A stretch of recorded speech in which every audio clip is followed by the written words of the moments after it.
what time it is, okay? It is time for another episode with Parley with Paige. And you already know who I am. But if you don't, my name is Paige, okay?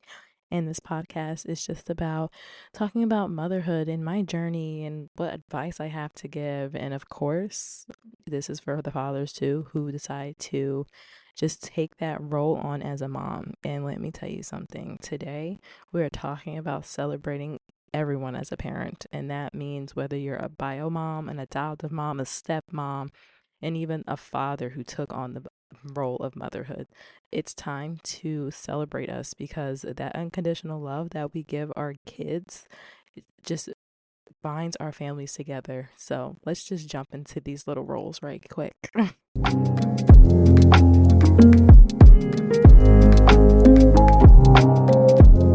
Let's talk about what it actually means when we say motherhood. Now, motherhood, if anybody knows, which we all should know, means a person who gave birth to a child. Now, let's just stop for a second. Not everyone has the opportunity to have children, and my heart goes out to you because my heart aches for another mom. And I deeply am sending nothing but love and happiness to you, peace, even when it comes to that. It just hurts my soul to know that another mom or another person won't be able to have that opportunity. But when society evolves this way, we don't just look at a woman who gave birth, we look at every source as we can when it comes to a mother. And that means an adoptive mom, taking in children that aren't yours, because every child needs a home. And my heart goes out to you because your heart is so big and you take it upon yourself to just put your selfishness aside to give a child who is not yours a home. And that just speaks so much volume for me. And I love that. I wish I could do that. I just know that it takes a long time. And now that I have a child, it is a lot of responsibility. So my heart definitely goes out to you. A stepmother even takes the time to get to know another man with children and takes them in as their own. Now, that's a hard step to take because I used to be in that position at the time. And it was not an easy step, but I always knew that children were going to be a part of my life, whether I had them or whether my significant other had them in a previous relationship. It's a hard decision to make, but you accepting children that are not yours and just giving them that home and that love that they need on both sides, it's just everything. So I love that for you. I really, really do. And if you're a stepmom, just know that you're nothing less of a mother. You are a mother as well. And you will have that chance to just step in and be the motherly person that you need to be when it comes to children. Last but not least, let's give a hand to the fathers that stepped up in the motherly role, because there are some mothers who just up and not fulfill their duties as a mother or give up their rights as a mother. And it takes a strong man, a real man at that, to step up and be both parents, because it's not often that you see a man doing the job of a woman. It's just an amazing thing. And it's really, really good to see that there are men out there that actually care about their children, not just having your children. You care about them enough to the point where you're taking on that motherly role. And I love that for you. I really, really do. It it means everything to a mom like me, because it's hard when you don't have that father for your child because of whatever the situation. We're not going to get into that on this on this episode today. But when you're an only parent and you're a single parent and you're doing the work of both, and your child doesn't have both parents, it really, really does suck. But at the same time, to see that a father taking on both roles and doing all of the work and not having the mother around, I applaud you 10 times. Do you understand? I applaud you. That means you were meant to be a dad. You were meant to have that role. You were meant to traditionally break down barriers. And that right there shows everything.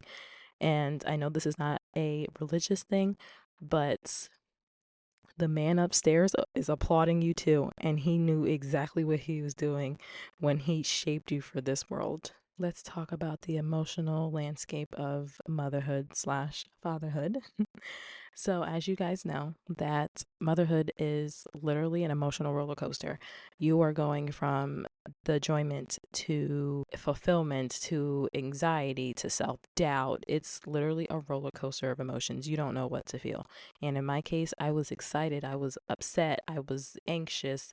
And after I had my son, I was anxious to the highest power because I just didn't know what to expect. And like I said in my last episode, my baby was put in the NICU 6 hours after he was born. So I was constantly anxious. I was literally crying my eyes out. When I tell you I have cried, I have never cried like that a day in my life. Do you hear me? All of the tears came out. And I vowed to myself I would never cry in front of my child. I don't know why, because it was just a lot to think about and to go through. And in my first trimester, I was literally upset. So I took that vow to just not cry in front of my child, but I was always in tears because I didn't know what the next day would bring us or what the next minute would bring me. And I am thankful because, oh my goodness, it was a long road. Okay. It was a long road, and I am now excited and happy and joyful to just see my little baby boy running around the house and just screaming, crying, hugging me, giving me kisses, eating. It's a lot, and not a lot of parents can experience that, and my heart goes out to you. It really, really does. But let me tell you something. If you don't have that chance now, that means that chance is coming to you because the man upstairs is preparing you for anything that life can throw at you. And when I tell you I was not prepared for that, all I knew was if I can get through that, I can get through anything. That was the hardest chapter of my entire life. It was the hardest 3 weeks of my entire life. You will have joyful moments, but I have literally hit rock bottom in my soul when I saw my child like that. It literally tore me into pieces. Okay, we're done talking about the heavy. Let's talk about the joyful moments. The first smile, the first hold. Oh my gosh, the smile that you will have on your face. I literally wanted to cry when I saw my baby. I literally just couldn't take it. Just looking at him after he was born, I can't even imagine. Like, I can't even imagine what my face looked like. I just knew that I felt a huge wave of emotions. I was like, oh my God, like he's here. Oh my goodness, I just had a baby. Oh my goodness, he looks like me. Thank God. I just felt so many emotions. But the first time I held him, like the skin to skin time, I wanted to burst out in tears because I literally got through it. I literally just had a baby, and my baby is all about me, and he loves me. How do I know? Because I can feel the happiness in him. I can feel his touch. I can feel his heartbeat. I can feel his warmth. And every parent should be able to have that time. I don't know how to stress this enough. When it comes to being a parent, that first hold or after a long day, the touch, the cry, the kisses, it makes everything better. That smile that you see on your child's face after not seeing them all day because they're at school or you're at work, it changes everything. It's the first step into just happiness, and you have no idea. Every time I see my child when I'm upset or having a bad day, I look at him and he starts smiling at me. In 2.5 seconds, everything goes away. I forget everything that's going on. Seriously. Like, it's just everything to me. Now, don't get me wrong, it's not all sunshine and rainbows, okay? Because there are challenges on the flip side. Do you hear me? There are those sleepless nights. There are those nights where we're going through the teething phase right now. So let me tell you something. He's getting up every hour. Oh my gosh, when I tell you I am exhausted all the time, I am exhausted all the time. And on top of that, he likes to wake up at 7:30 a.m. on the dot.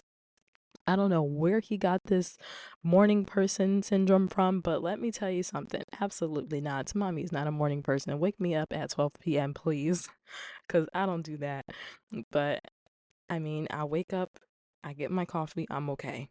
And not just like the sleepless nights, but then you have the worries of your child's future. My only worry when it comes to my child's future is how the world will be shaped, and it's not looking good right now. We have the police brutality, we have the crime against one another, we have family crime, we have black on black crime, whatever the case may be. I am terrified because what did I just bring my child into?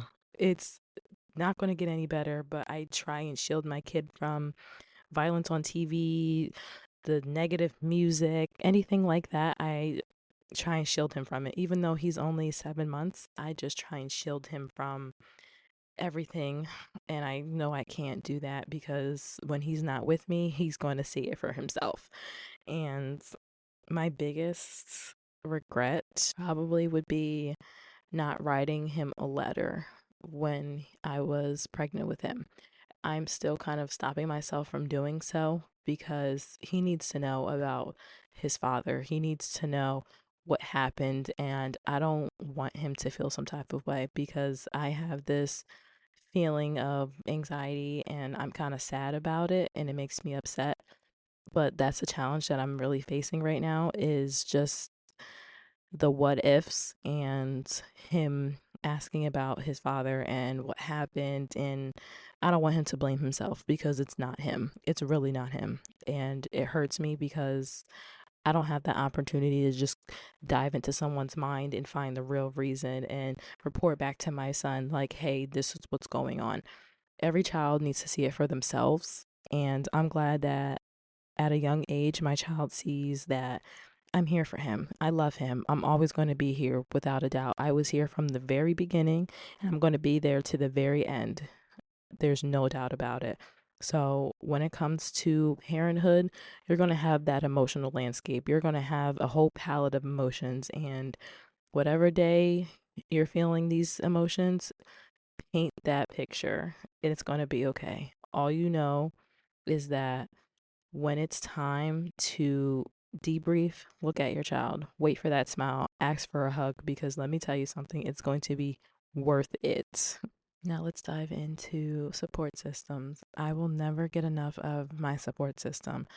Let me tell you something, having a support system, whether it is a family friend or a friend of yours or just family altogether, it's important to have a support system because you cannot do parenthood alone. It's hard to just move along in life without having someone to talk to, someone to just sit and just vent to. It's really hard to just not have a support system. And friends come and go. Let me just tell you something. And what I learned was after I got pregnant, people really showed their true colors.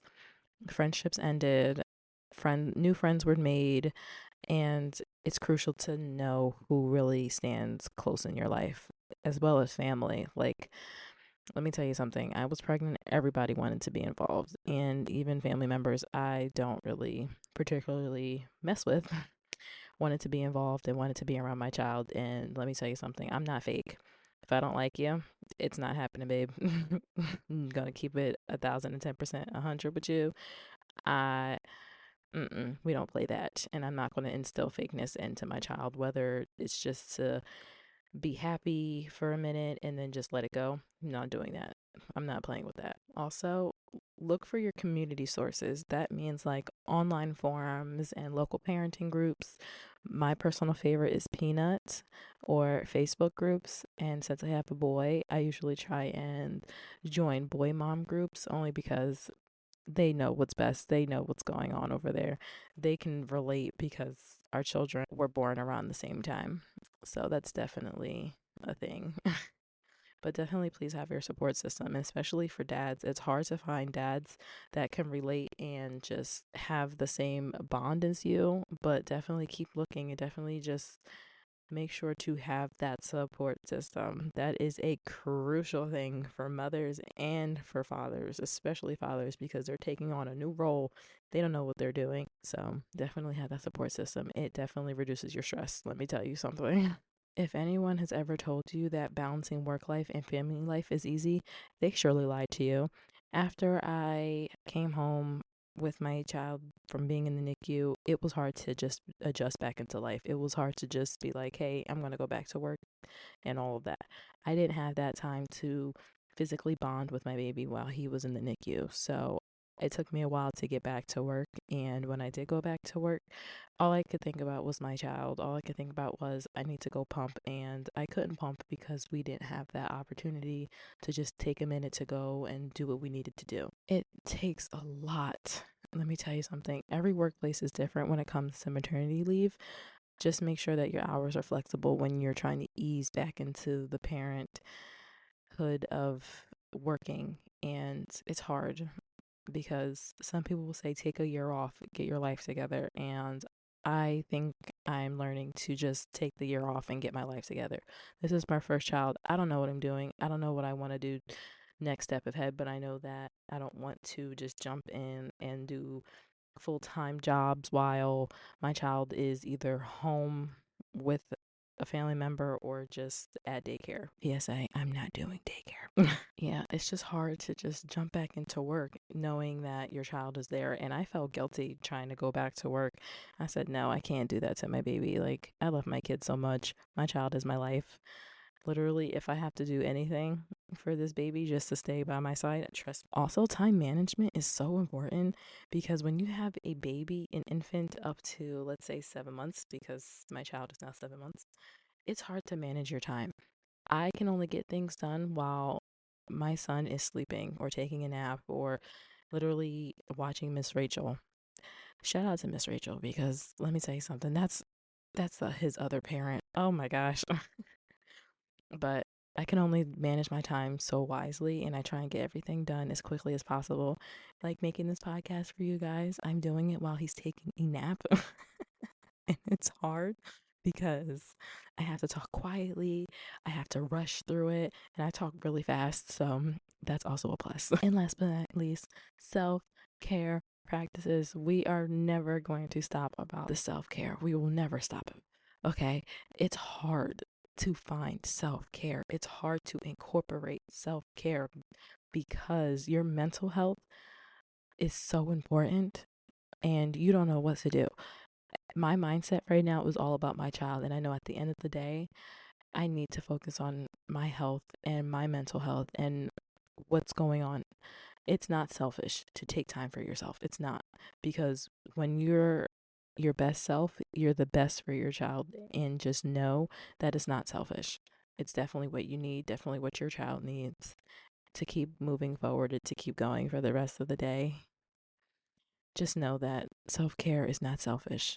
It's very much needed for you. And last but not least, we're going to talk about parenting role and the diversity of it. That means I need all my single fathers, my stay-at-home dads. I need all of y'all to stand up and clap for yourself, pat yourself on the back. I am congratulating you because, like I said before, it is you that shapes the world. Do you understand me? You are the reason women have so much faith in having a significant other, because taking on the role as a single father, as a stay at home dad, just being that only parent, you have no idea how hard it is until it's you in that role. I commend you for that because, like I said, it is not an easy job. Just imagine what single moms like me are, doing and what we're going through. So, if you're a single dad and you're doing this alone, I am applauding you, okay?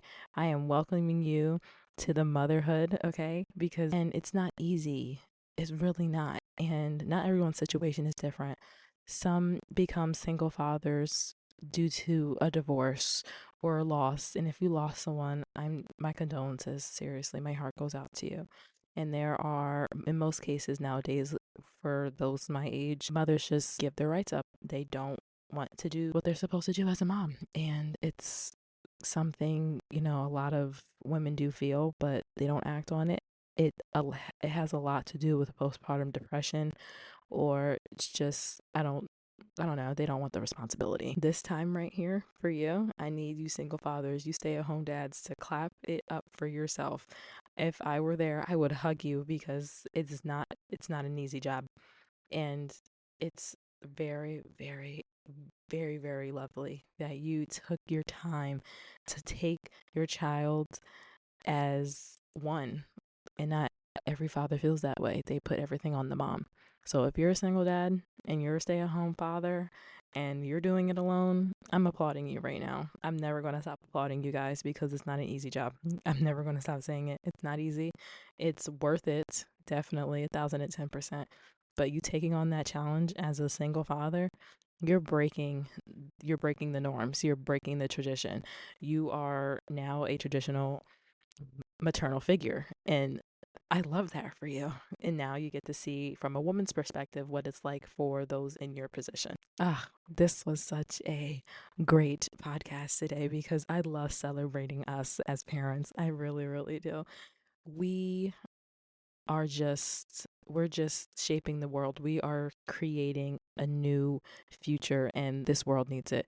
Trust me when I tell you, we need to come together. We need to break that norm. We need to break that barrier of just, tearing down everyone as a parent and just building each other up, because the more we tear each other down, it's going to get difficult, especially for the children. We all need to take the time in and just breathe and just be that figure for one another, because it's already hard as is being a parent.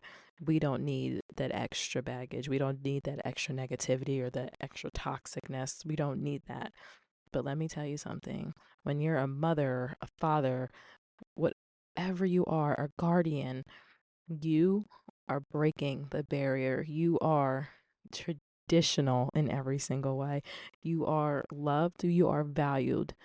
Don't ever let someone tell you anything different. Don't let anyone tell you different. Every story adds richness, and to our understanding of family dynamics today, we're doing it, okay? No matter what it is, whatever the form of your family is, you're taking on that challenge, and I love that for us. I love that for you. Love is at the core of every nurturing relationship. Don't ever let someone tell you different. So that's all we have for today. I love you guys, and I will see you next time. Bye.